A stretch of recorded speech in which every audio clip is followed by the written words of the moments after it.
Hi class, this is going to be the relatively short video on reproductive technology as per introduced by Vaughn, and then also the Singer IVF in the simple case article. So uh, there's a couple things going on, and I think I want to start big picture. When it's talking about reproductive technology, Vaughn mostly means in vitro fertilization, surrogacy, and cloning. And what we want to do is be careful and actually sort out moral considerations versus other considerations. Because when things seem strange or uh, kind of science fictiony or unnatural, there's this automatic, or there's a temptation to do this automatic negative towards it. And you might think of that as an ick or a huh or a these kind of knee-jerk reactions that we just tend to not like things that we're not used to. It would be a reaction that may or may not be merited, but the point is we have to guard ourselves against things that aren't moral considerations. If to just say, "Huh, that's weird," that doesn't actually have any relevance to ethics. There's lots of weird things that are good, lots of weird things that are admirable, lots of weird things that are useful, and so, "Huh, that's weird," uh, doesn't actually make any moral relevance here, or it shouldn't. Singer will address that a little bit later. And then the second thing, of course, is remember first week of classes, we're not talking about religion, we're talking about ethics. If you want to say something's against my religion, fine, say something's against my religion. But that's a very different claim than saying, therefore, it's immoral. So, uh, that's mostly what I wanted to say about kind of to prepare you for the Vaughn reading. The rest of it's pretty straightforward. It just goes through some of the different types of ways that one might uh, do these issues. So, in vitro fertilization, one of the things that's come up in the news a lot lately is a lot of times the way it's done creates leftover embryos. So, if you're not familiar, the usual process, uh, the the woman will take lots of various fertility drugs that create these extra little pop-ups. I hate to call them buds, but uh, the strands are these things that stick up that hold the egg in them, and they do extra. And then through a medical procedure, those are all gathered. A good gathering gets 12 to 15. So first of all, notice that will, if you collect 12 eggs in 1 month, or 13 eggs in 1 month, I should say, you also cause menopause to come 1 year earlier, if that matters. But then they harvest the sperm from the male, and they artificially inseminate in laboratory conditions to create zygotes. When they're going, they look to see if they are reproducing in a healthy manner. And usually, if they are, they will freeze them all because then the female will have a whole second series of um, medicines to kind of get preparation for the ideal time for implantation. When implantation happens, they usually anymore just take the healthiest, the most likely to succeed, and there's a whole numeric ranking system for that. Either of all of the zygotes, well, I guess they're past zygotes at this time, blastocytes, and or sometimes you could request a gender on them. Uh, for more on that, see the genetic screening stuff we talked about last time, and they will implant one or sometimes more to create a baby. And so notice a couple of things. One, when the technology was worse, they would implant several to make sure one of them took. That's what led to a lot of things like triplets and quadruplets and quintuplets for IVF for a while, but again, they're down to just implanting one nowadays because they're much better at the system. But two, then, because you're not implanting all of them, there are these leftover um, blastocytes, leftover embryos that are uh, there, and there's some things you could do with them. The the parents are the owners. Sorry, parents in the. I don't mean to assign any import to that. Uh, but they decide whether they're donated. They're often donated to couples who can't have children for whatever reason, or they could be destroyed. Uh, because some states have recently passed laws that basically says a blastocyte is a human, hospitals have sometimes just stopped doing IVF because uh, the problem with leftovers, if those are humans that are being destroyed, that's a serious issue. And notice some of this connects to the abortion stuff, but it doesn't really connect well to the two major arguments against abortion that we looked at. So if you go way, way, way back, uh, what Marquis said was that uh, killing something is wrong because you're taking away the specific type of future life. But notice a blastocyte sitting in a freezer doesn't have that. It's not one of these, if everything's left alone, it will become a human. That's simply false. It will stay in a freezer indefinitely or be destroyed. So the Marquis argument kind of misses it.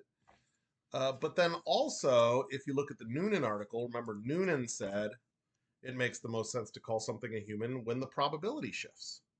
But notice that doesn't happen here either because it doesn't shift into a probable human being. It shifts into a 1 in 12 or 1 in 15 chance of a human being.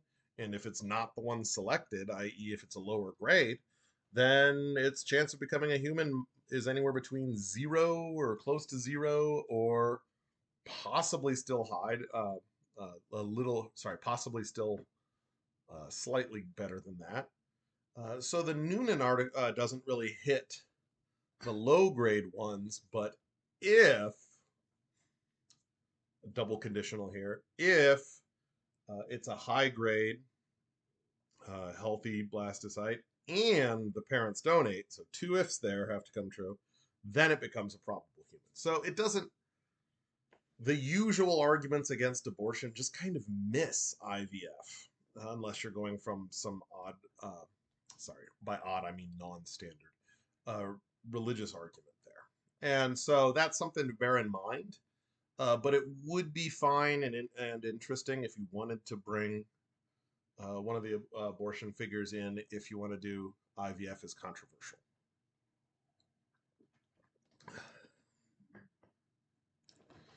Surrogacy traditionally is just a sperm donation, but there's also gestational. We just talked about, well, that's when these leftover blastocytes from an IVF are, in fact, implanted. And the moral issues there tend to be about the connection between parents in terms of who raises you and parents in terms of who provides DNA. Uh, those tend to be the issues. So just be careful in sorting those out because the moral considerations of traditional versus gestational might be different.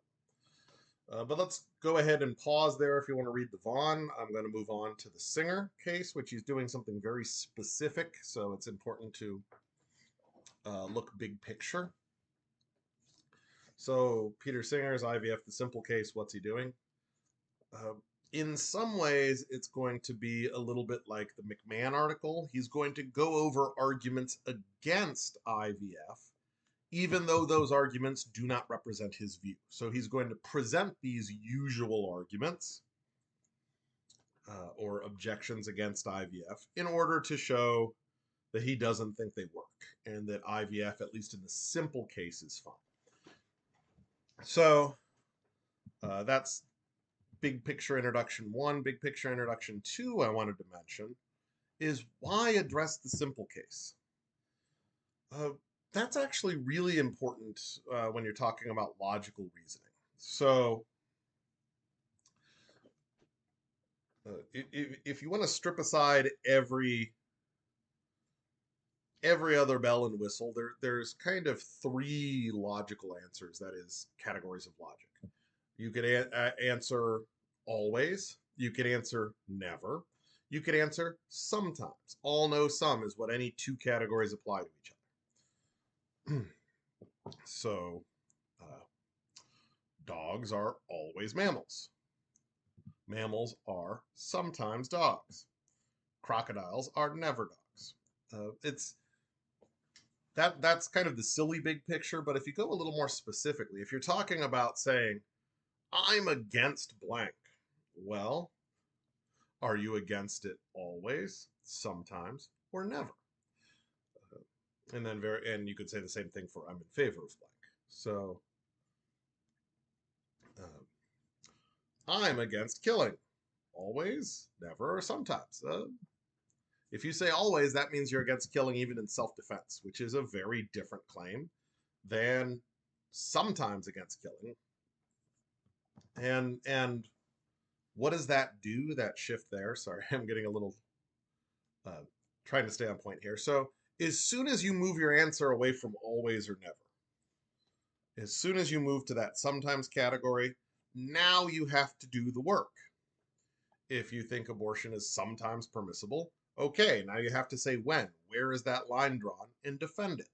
If you want to say uh, selective pregnancy based on genetic screening is sometimes okay, as we saw with the Purdy article last week, okay, where's that line going to be and defend it? And so what Singer's doing is he's trying to push people off of the never, the the position that IVF is never okay, because once you're off of that, now you have to defend when it's okay and when it's not. And so uh, what he thinks is in the simple case that we'll talk about in a second, he thinks that the arguments that the simple case are not okay simply fail. And so if the simple case of IVF is okay, now we're at sometimes, at least, instead of the never category. And so that shift makes us get into the details and really examine our views. So the simple case, he intends to be the least morally contentious one possible. So what he calls the simple case is going to be based on uh, infertility, that the couple can't have a child the old fashioned way, and further that the only embryos uh, are implanted, so there's no leftover embryos to worry about. And so that's what he means by the simple case. And when Singer was writing this, 1987, there were more objections against the simple case. And so he's going to list 7 objections. And ultimately, he thinks that at least against the simple case, they all fail. So, what are these 7 objections? They're in the reading, so go over them a little more carefully. 1, it's unnatural. 2, it's risky for the offspring. 3, it separates procreation from conjugal activities, which is bad. 4, it involves masturbation. 5, adoption is a better option.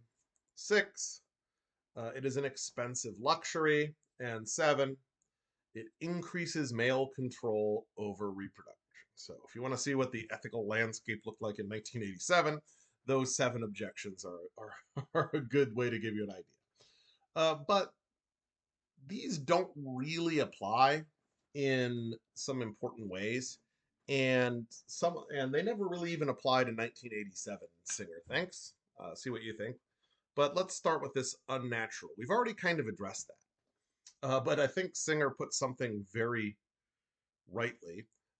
If IVF is considered unnatural, all of medicine, every aspect of the field of medicine is unnatural, because all we are doing in medicine is what IVF's trying to do. It isolates something that is a physical medical problem that is usually an abnormality, and seeks a way to either cure it or palliate it. And that's what medicine does. So um, if you say IVF is unnatural, you're ultimately saying something like taking chemo for cancer is natural. Sorry, unnatural. Or even aspirin for a headache is unnatural. If we are never allowed to disrupt the natural order to cure or to palliate, then you better switch majors.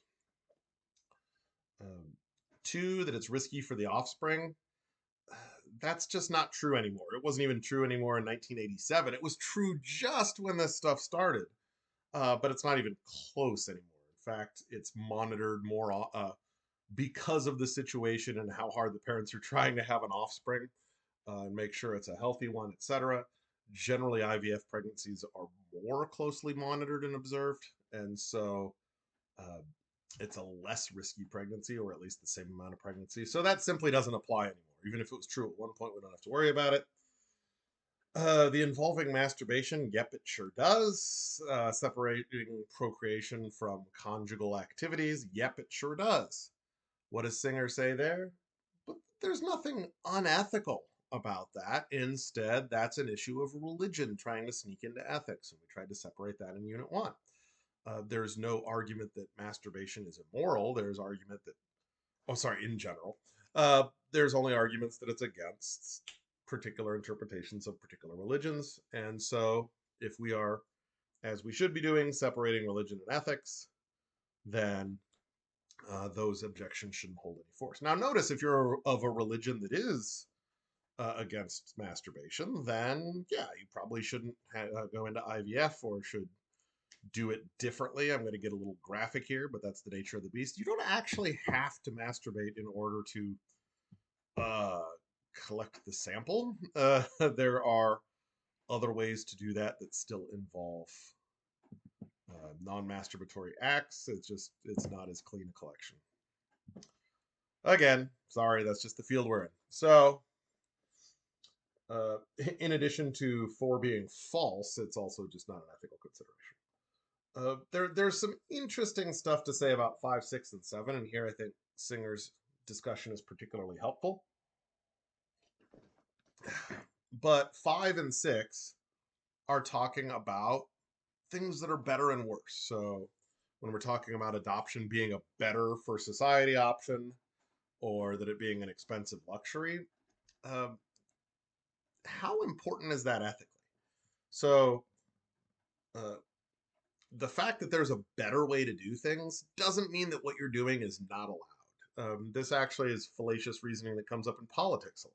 Well, the question should never be, is the policy perfect? The question is, does the policy improve things? And that's all we're interested in here. So we don't usually think of ourselves as under a moral obligation to do the absolute best possible. If you do think that, great, and I hope you act accordingly. But you'd be surprised how difficult that will make things. And very similarly, well, unless there are moral objections to luxury spending generally, we once more have this kind of, not clearly relevant in this case. Or if it is relevant, we're talking about something much bigger picture than just IVF. We've stepped out of applied ethics and are talking about ethics generally. If I'm not allowed to spend $3,000 on a procedure, well, that's not because of the procedure, that's because of our notion of right and wrong. And if you want to talk about those things, great. Take the Introduction to Ethics course, maybe read a different Singer article called Famine, Affluence, and Morality. Good stuff. Anyway, that just leaves 7, this increased male control over reproduction. What was going on there? This was kind of back when all doctors were men. And once more, it's just not true anymore. Actually, the majority, if not vast majority, of fertility doctors are women. So, what does that do? He's going through, here's 7 knee-jerk reactions that I hear a lot.